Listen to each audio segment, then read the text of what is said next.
ओम श्री सिद्धभैरवाय नमः. बघा,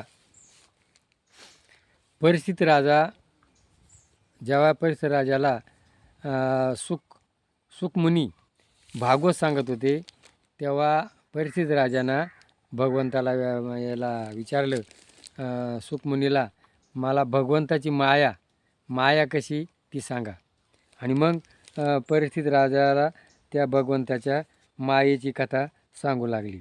आता ही माया ही जी कथा आहे ही नारदाला ब्रह्मदेवाने नारदाला सांगितली. भगवंताला एकांत अनेक होण्याची अनेक इच्छा आहे. 24 तत्वे उत्पन्न केली. 24 तत्वे स्वतःहून कार्य करू शकले नाही, म्हणून भगवंताने तत्वामध्ये स्वतः प्रवेश केला. आता तत्वामध्ये दैवी चेतन शक्ती प्रगट झाली. 7व्या अध्यायात भगवंताने लीला अवताराचे वर्णन केले आहे.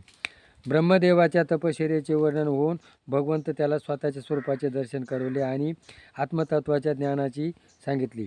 आता भगवंत शेषावर झोपलेले होते आणि मग भगवंताला काय करायची होती, भगवंताला सृष्टी तयार करायची होती.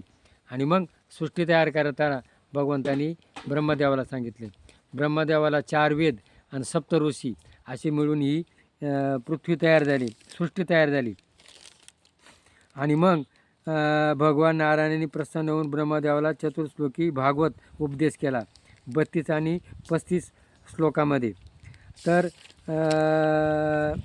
सोनं जसं असतं, सोन्याचं दागिने वेगळे असतात पण सोनं एकत्र असतं, तशी ही माया आहे. जीव भिन्न भिन्न असतो, प्राणी असो, पशु असो किंवा माणूस असो, पण जीव तुलून एकच. तसं सोन्याचे दागिने अनेक आहे, पण सोनं एकच. तसं जीव जसे अनेक आहे, तसा शरीर अनेक आहे, पण जीव एकच आहे. आणि त्या प्रत्येक जीवामध्ये कोण लपून बसलेला आहे, भगवंत लपून बसलेला आहे. प्रत्येक जीवामध्ये कोण बसला आहे, भगवंत, आणि त्याचे नाव काय, माया. तर सर्वांचे मूळ उत्पादन प्रभू सत्य आहे. प्रभू संसार असत्य आहे, पण मायेमुळे सत्य भासते. हे सगळं असत्य आहे. घरदार बंगला गाडी हे जेवढं आहे ना, हे आपलं नाही आहे, असत्य आहे. पण ते माझं वाटलं, माझं नाही ते माझं वाटणं, आणि माझं आहे ते माझं नाही वाटणं, तिचं नाव माया. आणि मग ही माया आहे ना, या मायामध्ये जीव काय करतो, गुरफटून जातो आणि संपून जातो, त्याला समजत नाही. आणि माया आहे म्हणूनच आपण प्रपंच करतो. माझी मुलं, माझी बायको, माझं घर, माझा बंगला, माझे नाहीत, माझं, हिचं नाव माया. आणि मग परमेश्वराला झाकते आणि ही माया काय करते, भगवंताला झाकून टाकते. आणि भगवंत कुठं लपलेला आहे, प्रत्येकाच्या हृदयामध्ये, आणि तो त्याला दिसत नाही. आणि मग साधू संतांनी काय केला, तो गवासला. काय, हृदय मंदिरी ओळखेला हरी.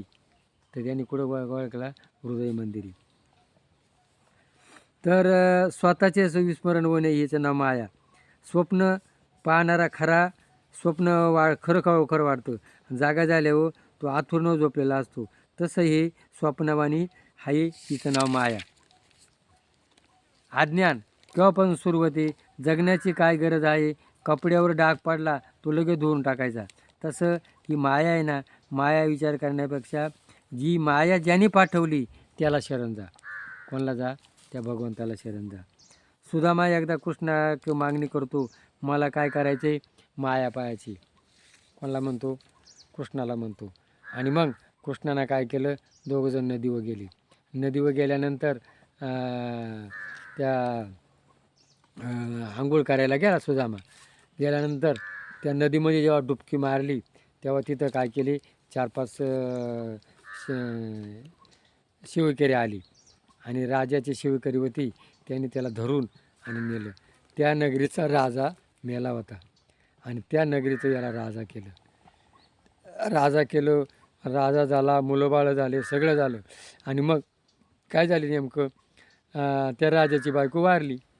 आता तिथं अशी पद्धत होती का, राजा वारल्यानंतर राजाबरोबर त्याची बायको किंवा बायको वारल्यावर राजा, दोघांना संगच जाळून टाकायचं. आणि ज्या वेळेला त्या बायकोचं शरण जातलं आणि याला माळीवर धरायचं आणि आता याला जाळून टाकायचं, त्यावेळेला तो म्हणे मला आंघोळ करू दे. आंघोळ केली आणि पाण्यात डुबकी मारली. तो रडायला लागला. आता काय करायचं? तेवढ्यात त्याचे डोळे उघडले आणि मग तो कृष्णाला म्हणायला लागला, का रे बा, अरे मला हे लोक जाणणार होते. अरे त्याचंच नाव माया. म्हणून आज संपूर्ण जग या मायामध्ये गुरफटलेले. म्हणून संत असे जाना जे देई उदास, गेले आशापास निवरणी. या मायातून कोण गेले? संत गेले. आणि मग या माया जाण्याकरता आपलं जे कुळदैवत आहे भैरवनाथ, योगेश्वरी, पंढरीचा विठ्ठल आहे. आणि मग भगवंताचं स्मरण करा, कुळदेवतेचं स्मरण करा. आणि जेवताना, झोपताना, उठताना 3 वेळा तरी भगवंताचं नाम स्मरा. आणि संसार कसा करा? संसारी असावे असून नवसारी. पाण्यात नाव असती, नावेत पाणी नसतं. एखाद्या आळूच्या पानावरती पाणी टाकतात, ते पाणी थांबत नाही. तसा संसार आतमध्ये भिजून देऊ नका. निरपेक्ष सुचिर दक्ष उदासीन गता. प्रपंच कसा? निरपेक्ष आहे.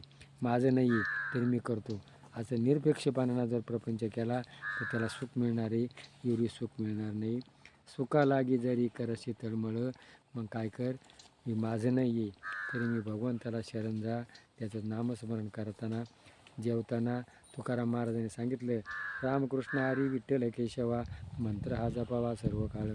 या विना असता अनेक साधन, वाहत असे आन विठोबाची. शपथ घेऊन सांगितली, सोपा मंत्र दिला, रामकृष्ण हरी, रामकृष्ण हरी, रामकृष्ण हरी मंत्र घ्या. जेवताना, झोपताना, उठताना तुमच्या जीवनाचं कल्याण होईल. हे जर पटलं असेल तर क्लिक करा. जय भैरवनाथ महाराज की जय.